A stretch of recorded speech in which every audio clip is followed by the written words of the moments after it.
a Igreja de Jerusalém não apenas nasceu no fogo do Espírito Santo, mas foi também o berço da missão cristã.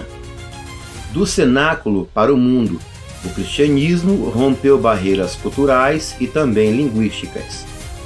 O texto de Atos 11 nos revela um marco histórico, o anúncio explícito de Jesus Cristo aos gentios. A missão se transforma em missão global, alcançando povos excluídos pela fé judaica.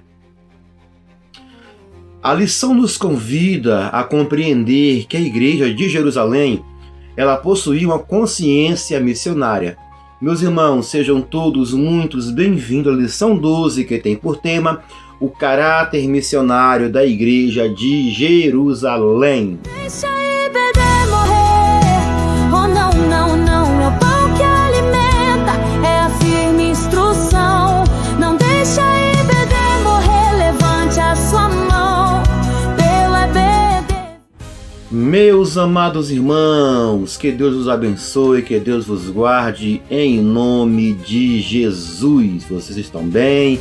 Irmãos, é com muito prazer, com muita alegria que hoje eu vos trago mais uma lição profunda, mas uma lição teológica, uma lição pedagógica de nossa amada Escola Bíblica Dominical. Estamos com um trimestre quase encerrando, irmãos, né? O trimestre sobre a Igreja em Jerusalém, doutrina, comunhão e fé, a base para o crescimento da Igreja em meio às perseguições. Irmãos, e hoje a lição 12, já tem por toda a lição 12, hein? Estamos chegando lá no finalzinho da reta da caminhada, irmãos, tá bom? Tem por tema a lição 12, o caráter missionário da Igreja de Jerusalém, irmãos. E hoje, né, no domingo da lição de hoje, como especial, temos aí, né, o dia da Escola Bíblica Dominical, irmãos. A lição 12, ela vai ser ministrada no dia 21 de setembro do ano presente, e neste dia se comemora o Dia Nacional da EBD, tá? Então é uma lição especial, porque fala de missão e também, né, a EBD tem um foco missionário, uma EBD. A EBD, ela ensina enquanto ela evangeliza. A lição 12, irmãos, tem assim por seguintes, né, objetivos da lição. Que são qual? Primeiro, destacar o papel da dispersão cristã na expansão missionária da igreja primitiva. Segundo objetivo, enfatizar a importância da contextualização da mensagem do Evangelho para diferentes contextos culturais, sem, contudo, perder sua essência. E terceiro, valorizar a prática do discipulado como base para o crescimento saudável e a manutenção da identidade da igreja. Vamos lá, irmãos, a lição 12 tem por seguinte leitura diária da semana, irmãos, tá? Fala assim, segunda-feira, Atos 1:8, alcançando os confins da terra. Terça-feira, Romanos 15:24, o Evangelho além mar. Terça-feira, Atos 11, versículos 20 e 21, implantando igrejas. E quarta-feira, quinta-feira, Atos 14:21, fazendo discípulos. Sexta-feira, Atos 11:26, formando a identidade cristã. Sábado, Atos 11:29, socorrendo os necessitados. Tá aí, vou mostrar. A lição 12 tem assim a nossa leitura diária semanal. O nosso textuário, ele fala o seguinte: e havia entre eles alguns varões de Chipre e de Cirene, os quais entrando em Antioquia falaram aos gregos anunciando o Senhor Jesus.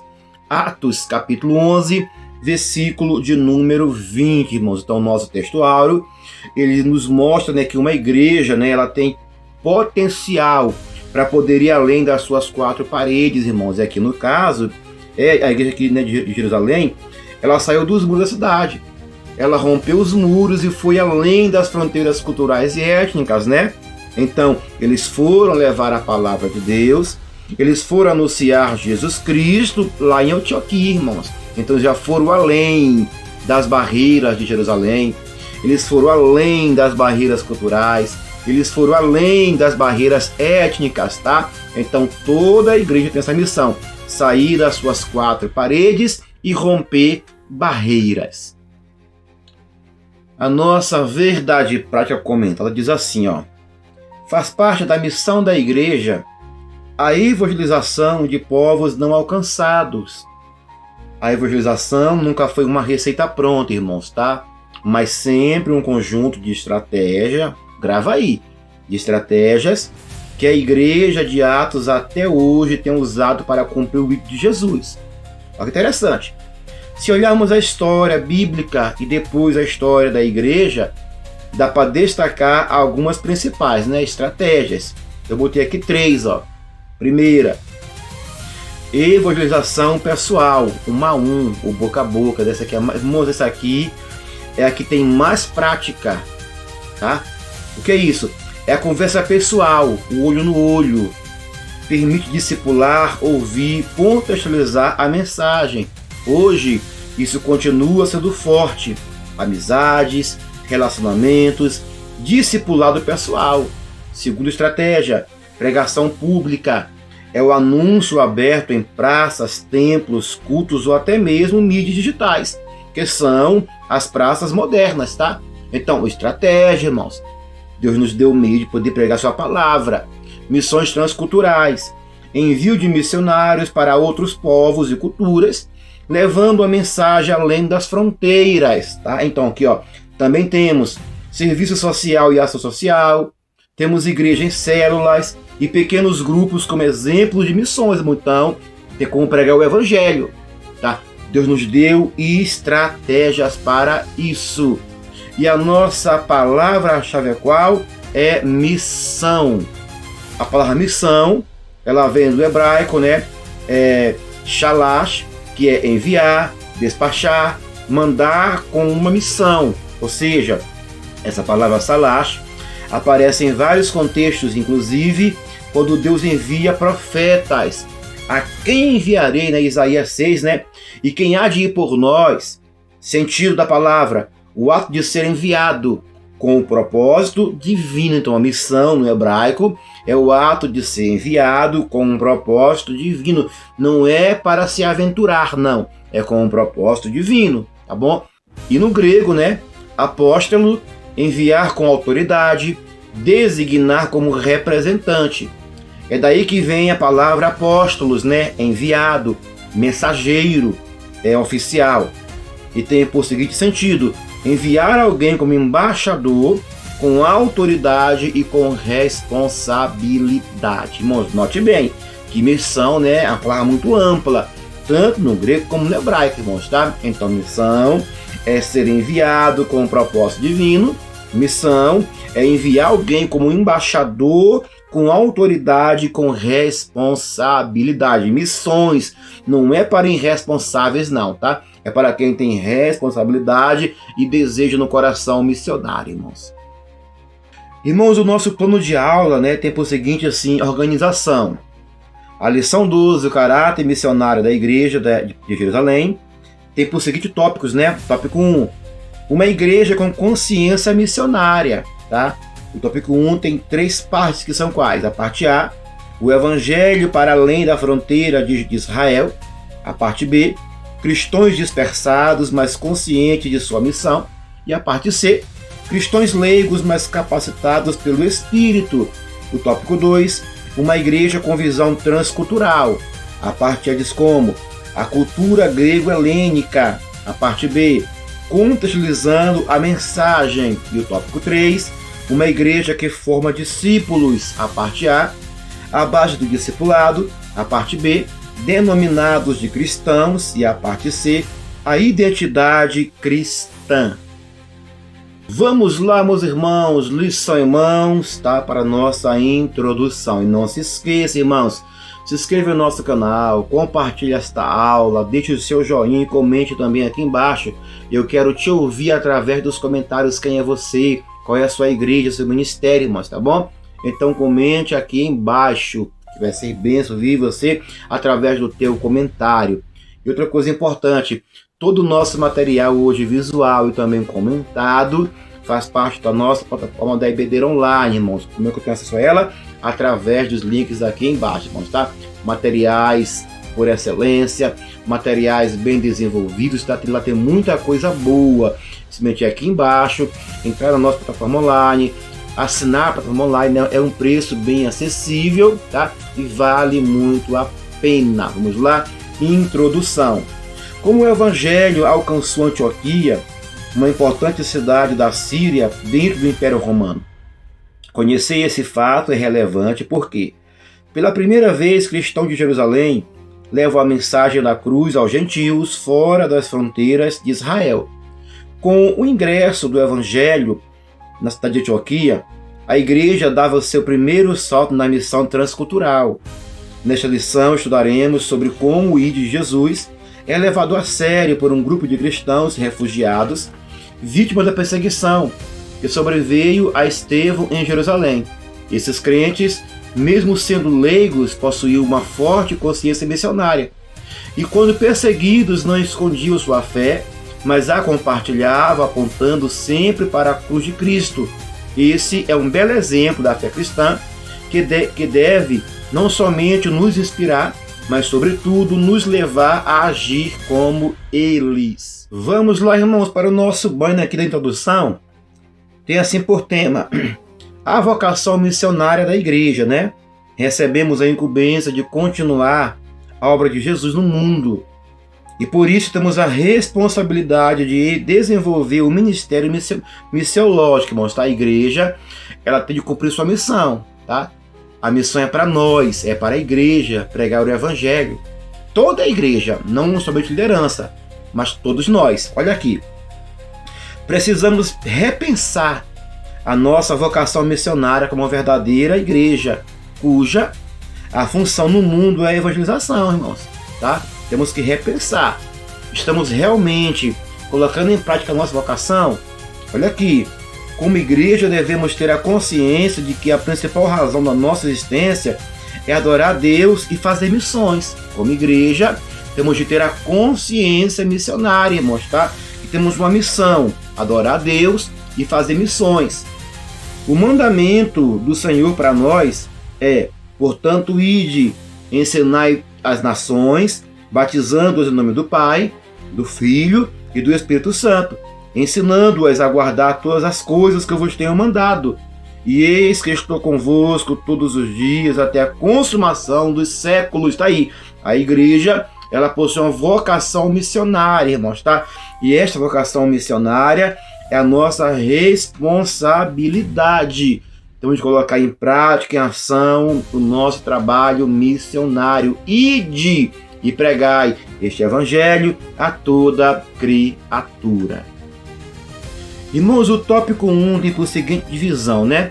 Uma igreja com consciência missionária. Fala assim a parte A. O evangelho para além da fronteira. A parte B. Cristãos dispersos, mas conscientes de sua missão. A parte C. Cristãos leigos, mas capacitados pelo Espírito. Vamos lá. Lição, irmãos, e vamos para o nosso tópico 1. Fala assim a parte A, tópico 1, meus irmãos. O Evangelho para além da fronteira de Israel. Lucas, ele abre essa seção de seu livro fazendo referência aos cristãos, os que foram dispersos pela perseguição que sucedeu por causa de Estevão, caminharam até Fenícia, Chipre e Antioquia. Atos 11:19. Observamos que essa passagem bíblica faz um paralelo com Atos 8, do 1 a 4, onde narra o início da perseguição em Jerusalém, que gerou a dispersão cristã, assim como Felipe, que em razão da perseguição levou o evangelho à cidade de Samaria. Da mesma forma, esses crentes que também faziam parte desse mesmo grupo de cristãos perseguidos, levaram o evangelho para além da fronteira de Israel. Ouça aqui, ó. A mensagem do evangelho, ela não poderia estar restrita em Jerusalém. O próprio Cristo, ele havia ordenado em Atos 1:8 que os discípulos fossem testemunhas até os confins da terra.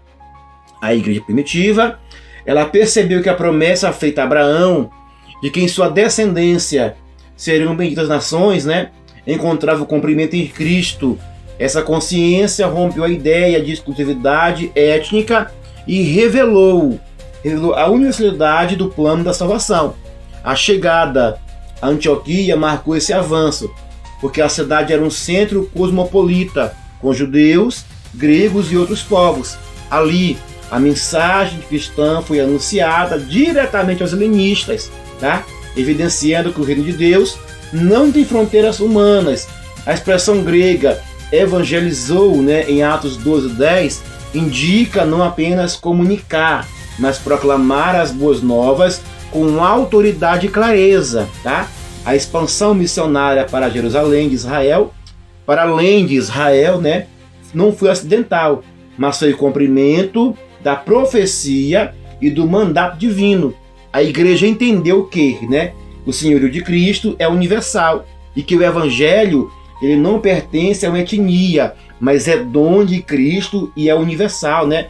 É um dom gratuito para todos os que creem. Esse é um chamado atemporal para a igreja de hoje e não se restringe aos seus próprios limites culturais. Então, temos de irmãos, temos o chamado, né, que é universal, está além do tempo nosso, tá? É para ontem, é para hoje, é para amanhã, é para enquanto a igreja estiver aqui nesta terra. Irmãos, aqui no nosso banho, na nossa plataforma de DVD online, tá? Tá aqui embaixo os nossos links. Lá tem, irmãos, muito materiais bons, irmãos, tá? Materiais riquíssimos em conteúdo, irmãos. Muita coisa boa mesmo. Então vale a pena assinar a plataforma, tá bom? É um preço acessível, é um preço, né, bem viável para você, tá bom? Lá temos slide, temos os banhos aqui, né? Lá temos comentários da lição, lá temos muita coisa boa, tá bom? Olha só, o evangelho ali da fronteira de Israel. Em Lucas 4,43, o Senhor Jesus ensina sobre a necessidade de priorizarmos as cidades não alcançadas, dizendo: também é necessário que eu anuncie a outras cidades o evangelho do reino de Deus, porque para isso eu fui enviado. Olha aqui, em Lucas 9, 51, 56, Tiago e João quiseram fazer descer fogo do céu para destruir os samaritanos que não quiseram recebê-los. Já em Atos 8, 14, 25, eles incendiaram Samaria com fogo do Espírito Santo, irmãos. Olha só que interessante. A igreja do Senhor Jesus possui em sua essência nata vocação missionária. Cada discípulo de Cristo é um missionário que dá testemunho de Cristo desde Jerusalém, Judeia e Samaria até os confins da terra. Aí, a igreja atual, ela possui prata e ouro, e o poder do nome de Jesus Cristo está à nossa disposição. Entretanto, né, não estamos conseguindo evangelizar o mundo de nossa época.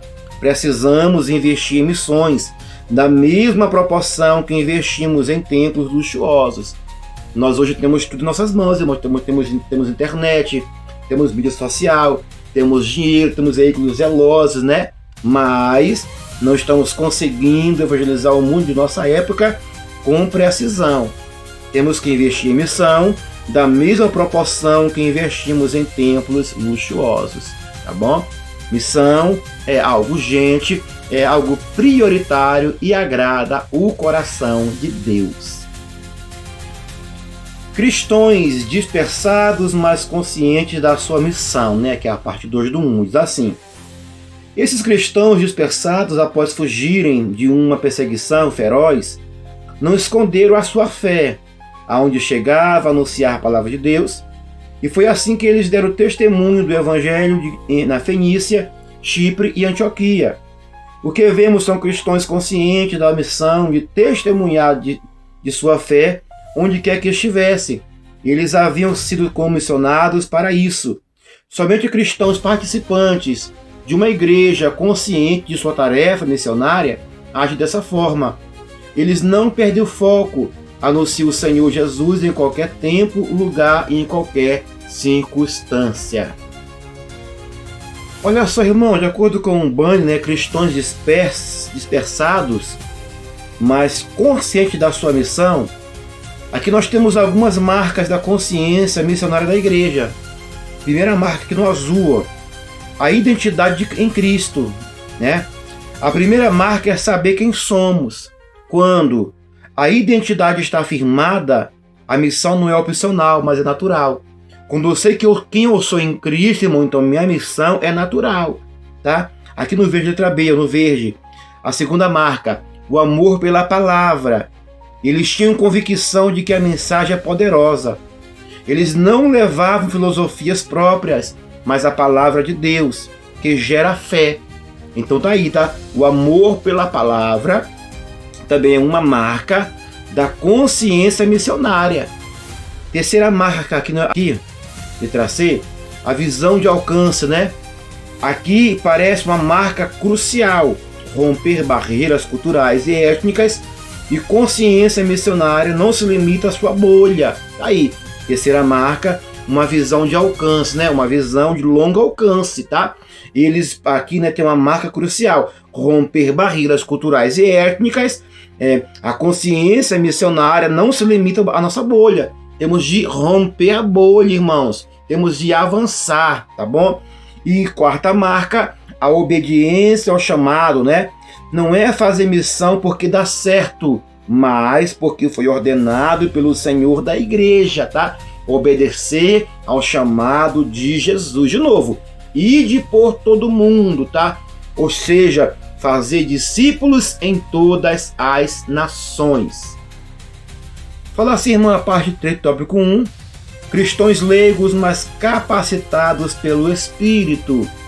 Lucas destaca que dentre esses cristãos havia alguns que levaram o evangelho para Antioquia, capital da Síria, uma cidade cosmopolita e uma das 3 mais cidades importantes do Império Romano.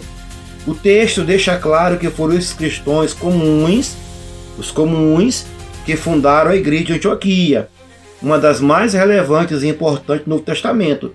Eram cristãos anônimos e leigos. Eles não são contados entre os apóstolos, diáconos ou presbíteros. Contudo, eles foram usados por Deus para fundar aquele trabalho e foram bem-sucedidos, tá? Porque a missão do Senhor era com eles. A mão do Senhor era com eles. Conforme Lucas destaca, esse era o segredo que fez toda a diferença. O que fica em destaque, né, portanto, não era o ofício ou cargo, mas a capacitação do Senhor. Os apóstolos eram extraordinários, os profetas excepcionais, somente porque sobre eles também estava a mão do Senhor, irmãos. Olha isso aqui, ó. Olha isso aqui, irmãos. Cristãos leigos, mas capacitados pelo Espírito. Diz assim, Bainer: eis algumas capacitações do Espírito para o crescimento missionário. Primeira, a ousadia para testemunhar Cristo, né? O Espírito Santo transforma pessoas comuns em testemunhas corajosas. O leigo cheio do Espírito Santo, ele não espera ter diploma para anunciar, porque o fogo do Espírito queima mais forte que a timidez. Segundo, né? Ele vai nos dar discernimento espiritual.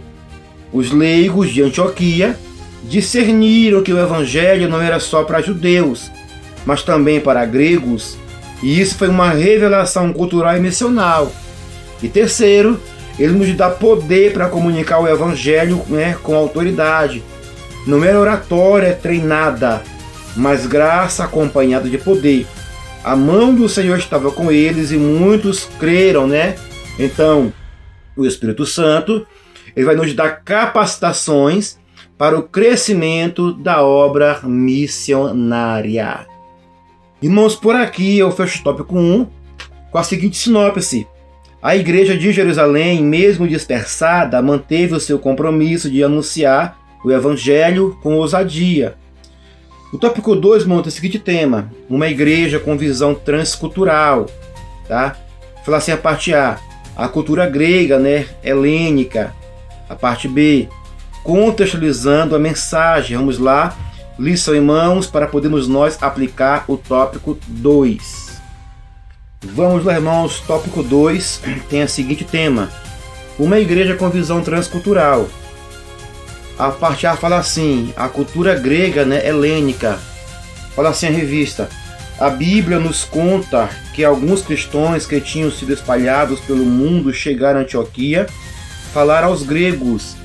Essa expressão, Antioquia, expressão falar aos gregos, é muito importante. De acordo com estudiosos, ela explica que esse foi o primeiro momento em que cristãos judeus falaram de Jesus para pessoas que não eram judias, adoravam outros deuses e não seguiam o judaísmo. Isso nos mostra que a igreja começou a levar a mensagem de Jesus para além das fronteiras da Palestina, chegando a um mundo totalmente diferente, onde as pessoas não conheciam a fé judaica, ou seja, não eram judeus que falavam grego pregando para outros judeus da mesma cultura, mas cristãos judeus que falavam grego levando o evangelho a pessoas que não tinham nenhuma ligação com o judaísmo. Dessa forma, o que Jesus havia ordenado pregar o evangelho a toda criatura começou a se cumprir. Vamos lá, irmãos, para o nosso banho na cultura grega helênica. A barreira linguística foi rompida, irmãos. Olha a barreira aqui, ó. Missão tem barreiras, tá? Missão tem barreiras que tem que ser rompidas. O texto diz que alguns, porém, que eram de Chipre e de Cirene, falaram também aos gregos, aos helenas. Isso significa que pela primeira vez o evangelho foi anunciado em outro idioma, além do aramaico e judaico. O confronto com o politeísta. Outra coisa, além de barreira, missão tem confronto, irmãos. Não pense que fazer missão é somente ficar de boa, na sombrinha, com água fresca, não. Tem que quebrar barreiras e tem confronto. Até então, os cristãos falavam de Jesus a judeus, que já criam no Deus único. Agora, em Antioquia, pregam para um povo acostumado a templos dedicados a Zeus, templos a Afrodite, templos a Apolo, templos a Dionísio e também a outros deuses gregos, Mas eles vão agora aqui apresentar o Deus verdadeiro acima dos ídolos, tá? Foi o que Paulo fez. Em Atenas, ele pregou para aquele povo o Deus desconhecido. Então a missão é isso aqui. A missão qual é? É quebrar barreiras. A missão é o confronto, com outras ideologias, mas sem deixar perder a chance de pregar a palavra de Deus centrada em Jesus. Fala assim a parte 2, irmão do 2, Contextualizando a mensagem. Podemos ver aqui um exemplo de como os primeiros cristãos adaptavam a mensagem ao contexto em que estavam. Lucas nos conta que eles anunciavam o evangelho do Senhor Jesus. O texto é curto e direto, mas esses cristãos estavam pregando para pessoas que não eram judias. Isso significa dizer que eles não podiam simplesmente usar o Antigo Testamento para provar que Jesus era o Messias prometido, porque isso não faria sentido algum para aquele público. Diferente dos judeus samaritanos, que já esperavam um Messias, os gentios não tinham essa mesma expectativa. Além disso, esses cristãos também não mencionavam costumes judaicos, como a circuncisão, que Estevão citou em seu discurso, porque isso não fazia parte da cultura dos gentios. Em vez de enfatizar que Jesus era o Messias, eles destacavam que ele é o Senhor, ou seja, estavam dizendo que os pagãos precisavam deixar seus deuses falsos e se voltar para o único e verdadeiro Senhor. Dessa forma, sem comprometer a verdade do Evangelho, da mensagem do Evangelho, o Evangelho foi espalhado e alcançando diferentes culturas. Olha só, irmãos, aqui no banner, diz assim, contextualizando a mensagem. A mensagem não muda, mas a forma de comunicar precisa se adaptar ao público. Primeiro, contexto diferente, mensagem ajustada. Para judeus, Jesus era o Messias prometido nas Escrituras. Já para os gregos, Jesus era o Kairos, Senhor absoluto, acima de todos os deuses do Olimpo. Substituição dos falsos deuses. A pregação exigia uma decisão radical, abandonar os ídolos. E terceiro, Jesus como Senhor universal. O Evangelho foi apresentado não apenas como religião judaica, mas como verdade universal. Aos gregos não fazia sentido algum esperar um Messias. Fazia sentido reconhecer um Senhor acima de César, acima dos deuses. A pregação destacava só um Senhor que salva, Jesus, o Cristo. Aí temos, irmão, usaram de estratégia para chegar no coração dos povos gregos. Usou estratégia teológica, estratégia pedagógica, tá? Também espiritual, para poder romper a barreira cultural e a barreira religiosa, mas não mudaram a mensagem na sua essência. Irmão, o tópico 2 tem por seguinte sinopse: cristãos judeus pregavam aos gentios em Antioquia, contextualizando a mensagem sem perder a sua essência. Fala assim o 3, uma igreja que forma discípulos. A base do discipulado, parte A parte B, denominados cristãos, e a parte C, a identidade cristã. Vamos lá, irmãos, no tópico 3, fala assim, a parte A base do discipulado. Ao serem informados de que o evangelho havia chegado em Antioquia, a partir de Jerusalém, os apóstolos enviaram a Barnabé para lá. Chegando ali, Barnabé viu a igreja viva e cheia da graça de Deus. Como um homem de bem e cheio do Espírito Santo, Barnabé os encorajou na fé. Contudo, logo se percebeu que aquela igreja precisava de mais instrução, ou seja, precisava ser discipulada. Com esse propósito, Barnabé foi em busca de Saulo para que auxiliasse nesta missão. E assim foi feito. Sucedeu que todo ano se reuniram aquela igreja e ensinaram muita gente. Esse episódio nos mostra que não basta ganhar almas, é preciso discipulá-la, ensiná-la. Sem o ensino, a igreja não cresce em graça e conhecimento. O crescimento saudável só é possível por meio da obra do Evangelho e do discipulado. Olha aqui, irmãos, a base do discipulado, o modelo de Antioquia, Atos 11. Qual era esse modelo? Primeiro, evangelizar e acolher. A pregação da palavra e recepção dos novos convertidos na comunidade. Primeira coisa, evangelize e acolha. Segundo, ensinar os fundamentos, tá? Esse aqui é o modelo de Antioquia. Doutrina básica da fé cristã, oração, palavra, batismo, santidade, ceia e por aí vai.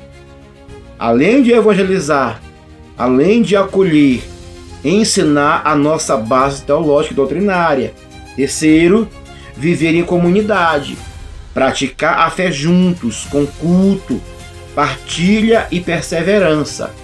Mentoria e encorajamento também são meios de discipular. Capacitar para servir e multiplicar e enviar também são meios de discipular. São os modelos de Antioquia. Modelo Atos 11, irmãos, tá? Tá aqui, ó, um bom exemplo para nós podermos praticar hoje. Evangelismo, acolhimento. Ensinar a nossa base doutrinária. Ensinar o viver em comunidade, termos mentoria e encorajamento, capacitar, para poder servir e multiplicar para poder enviar. Irmãos, não se esqueçam, se inscrevam no canal, não custa nada, inscrever no canal, pegar a nossa aula, compartilhar, comentar aqui embaixo e curtir, tá bom? Isso é bom demais. Vamos lá. Falar assim o 3, parte 2, denominados de cristãos. Os cristãos de Jerusalém haviam sido chamados na igreja de irmãos, Atos 1,16, de crentes em Atos 2,44, discípulos em Atos 6,11 e santos em Atos 9,13.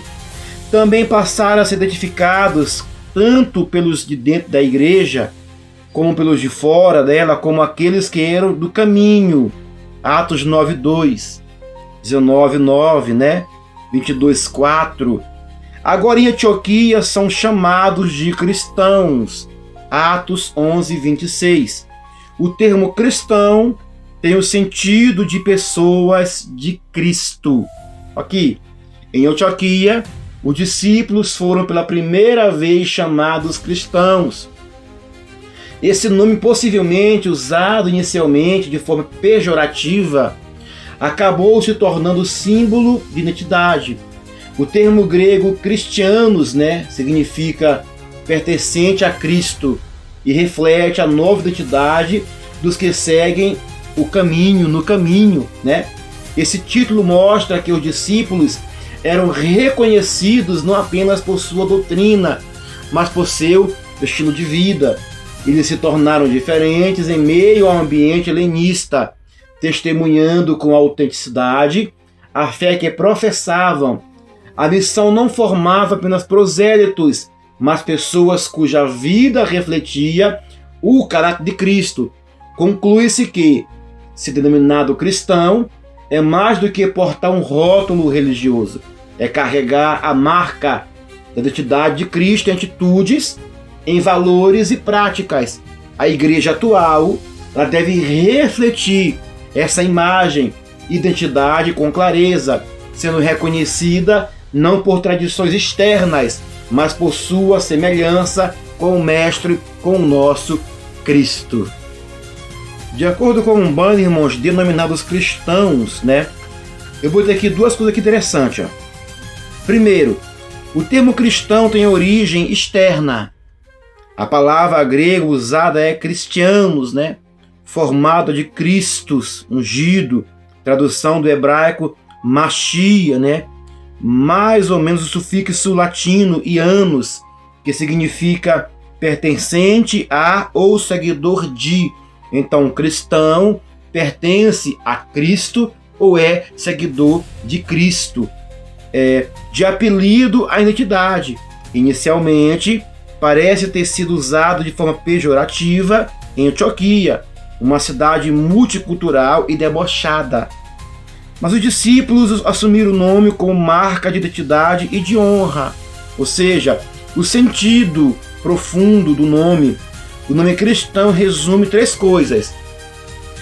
Pertencimento. Nós somos de Cristo. Imitação.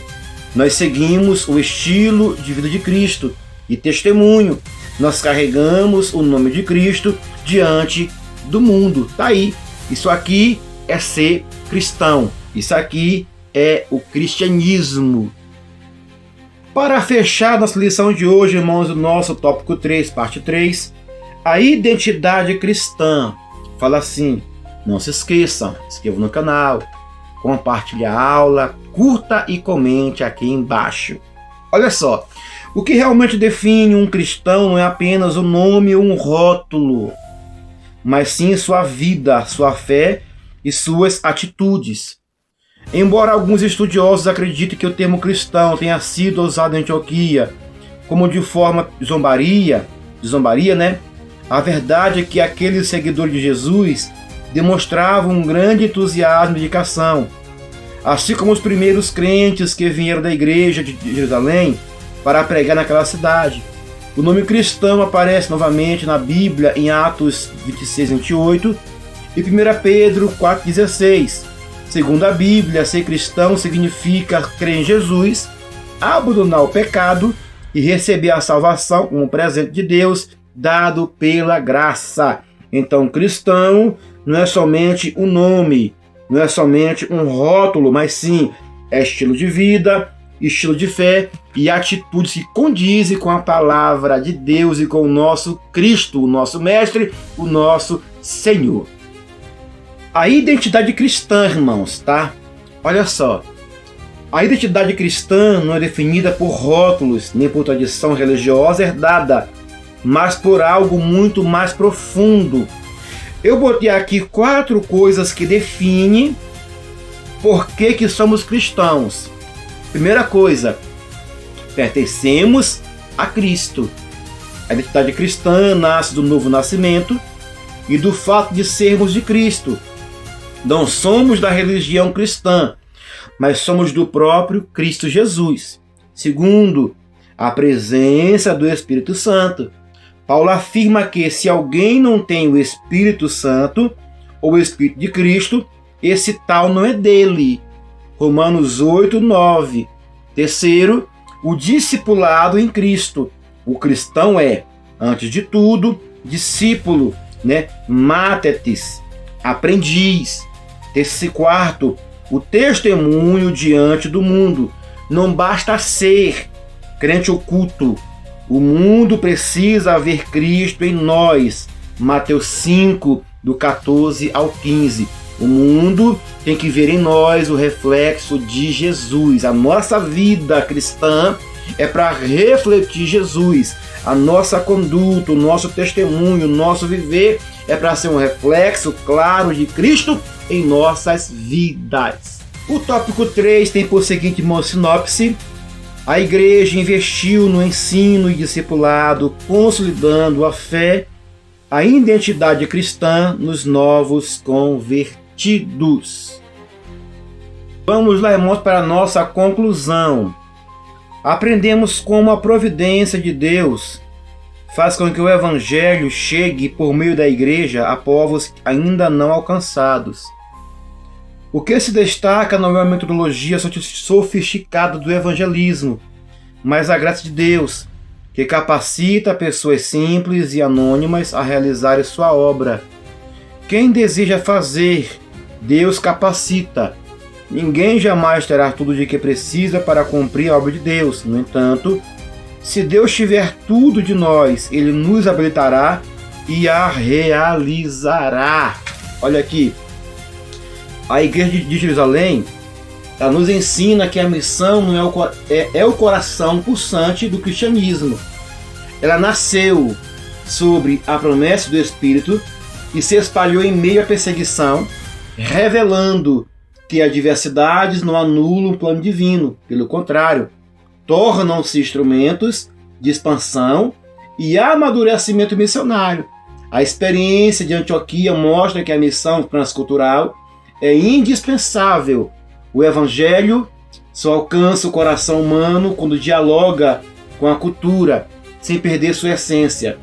A fidelidade à mensagem e a sensibilidade cultural caminham juntos, formando a base da missão global da igreja. Por fim, compreendemos que a missão não termina na evangelização, mas se consolida no discipulado e na formação de identidade cristã sólida.